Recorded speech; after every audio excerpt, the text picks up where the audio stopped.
नमस्कार। न्यूज़ आई चैनल में आपका स्वागत है। मैं हूँ राकेश त्रिपाठी।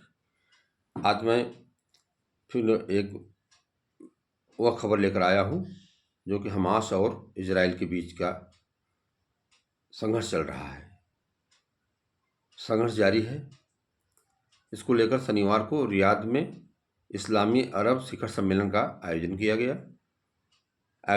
बैठक में अरब बिरादरी ने गाजा में इजराइल द्वारा किए जा रहे बमबारी एवं सैन्य अभियान को तत्काल रोकने की मांग की और घोषणा किया गई कि फलस्तीन के खिलाफ हो रही हत्याओं की जिम्मेदारी इजराइल स्वीकार कर ले।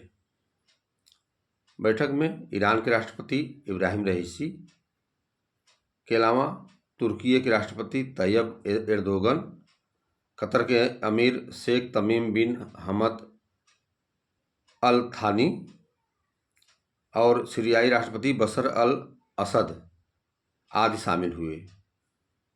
ईरानी राष्ट्रपति रईसी ने कहा कि अब समय आ गया है कि संघर्ष को रोका जाए, अब बातचीत का सिलसिला जारी हो, कदम उठाया जाए क्योंकि रियाद की ओर बढ़ रहा है। उन्होंने चिंता जताया कि वह लड़ाई जो गाजा पट्टी में चल रही है इजराइल और हमास की, और रियाद की तरफ बढ़ रहा है, इसे रोका जाए और रोकने के लिए उन्होंने आपस में विचार विमर्श किया है। उस बैठक में इस्लामी अरब शिखर सम्मेलन में यह बात प्रमुख रूप से उन्होंने बताई और कहा कि इस्लामिक देशों को एकजुट होना होगा। इसमें इजराइल भेजे जा रहे अमेरिका के सैन्य अड्डों से सैन्य सामग्री, लड़ाई के सामानों को हवाई जहाँ अड्डे से भेजा जा रहा है, जो सैन्य अड्डों से, उसे रोकने के लिए अपने अपने क्षेत्र को प्रतिबंधित करने का इस्लामिक देशों से उन्होंने आग्रह किया है। कहा कि सभी देश इजराइल पर प्रतिबंध लगा दें, हवाई क्षेत्र पर प्रतिबंध लगा दें, उधर से अमेरिका से सैन्य आदि सामान लेकर के इजराइल न जाने पाए कोई हवाई जहाज़। इस पर रोक लगाने की, तेल पर प्रतिबंध लगाने का भी प्रस्ताव रखा गया। उसमें मतलब यह कि इस्लामिक देशों ने चारों तरफ से इजराइल को घेरने की तैयारी पर बात किया है और उन्हें हर तरह से रोकने के लिए, दबाव बनाने के लिए यह बैठक में निर्णय लिया गया। इजराइल पर तेल और अन्य प्रतिबंध लगाने के साथ ही कहा गया कि इजराइल का जो है विरोध किया जाए। अब इजराइल बहुत हत्याएं कर रहा है, वहाँ पे बमबारी कर रहा है, और जिससे कि गाजा में निर्दोष लोग मारे जा रहे हैं। पश्चिम देश इजराइल को अपने सैन्य अड्डे को रोकने के लिए भी सलाह दिया है और आग्रह किया है। बता दें कि एक अन्य बैठक में सऊदी अरब के प्रिंस बिन सलमान ने अफ्रीका में फ्रांस के राष्ट्रपति इमैनुएल मैक्रों से बैठक में मुलाकात की और वहाँ पे गाजा पट्टी में जो चल रहा है हमास के बीच युद्ध, इजराइल को रोकने के लिए उन्होंने कहा, जिसमें फ्रांस के राष्ट्रपति इमैनुएल मैक्रों ने इजराइल से कहा कि यह एक ही जो है लड़ाई में हो रही निर्दोष लोग मारे जा रहे हैं, उसे रोकना होगा। और हालांकि उन्होंने यह भी कहा कि हमास द्वारा जो आतंकवादी घटना हुई है इजराइल पर, उसका वो निंदा करता है। फ्रांस ने स्पष्ट रूप से कहा कि वो निंदा करता है। और बता दें कि ईरानी राष्ट्रपति इब्राहिम रईसी ने भारतीय प्रधानमंत्री नरेंद्र मोदी से सोमवार को फोन पर बात किए थे।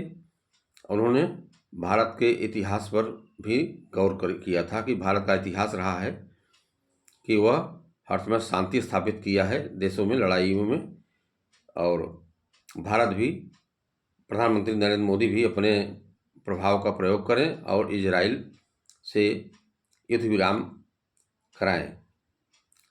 उन्होंने साफ स्पष्ट कहा। उन्होंने 2 कदम आगे बढ़ते हुए कहा कि भारत ईरान आपसी व्यापारिक क्षेत्र में कदम बढ़ाना चाहते हैं और जो गिरावट आई है, कमी आई है आयात निर्यात में, वो बढ़ेगा। और चाबहार बंदरगाह को लेकर के भी दोनों देशों में डील आगे बढ़ाने की बात उन्होंने किया। और स्पष्ट रूप से ईरानी राष्ट्रपति ने कहा कि भारत अपने प्रभाव का इस्तेमाल करके और युद्ध विराम करा सकता है इजराइल से। इसलिए इरना, जो ईरान का अखबार है इरना अखबार के मुताबिक उन्होंने बताया है कि ईरानी राष्ट्रपति ने फ़ोन पर वार्ता करके और प्रधानमंत्री मोदी को उनके बल और विश्वास दिया कि आप चाहेंगे तो इजराइल युद्ध रोक देगा।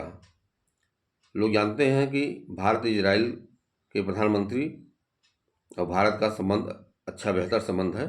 हालांकि खाड़ी के अन्य देशों से भी भारत का अच्छा संबंध है, चाहे अरब हो और कोई भी देश हो, भारत का सभी देशों से अच्छा संबंध है, ईरान से भी है।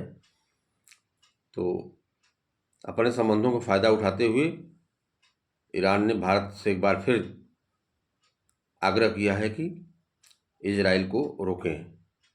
इधर भारतीय प्रधानमंत्री नरेंद्र मोदी ने कहा कि भारत गाज़ा पट्टी में फ़लस्तीन में जो हो रहा है उसमें हर तरह से सहयोग करने के लिए, वह निर्दोष लोग मारे जा रहे हैं उनको सहयोग करने के लिए वह प्रतिबद्ध है और कदम उठा रहा है, दवाइयाँ भेज रहे हैं और जो भी ज़रूरत की चीज़ें हैं वहाँ मूलभूत आवश्यकताओं की उनको भारत से सहयोग रूप में भेजा जा रहा है।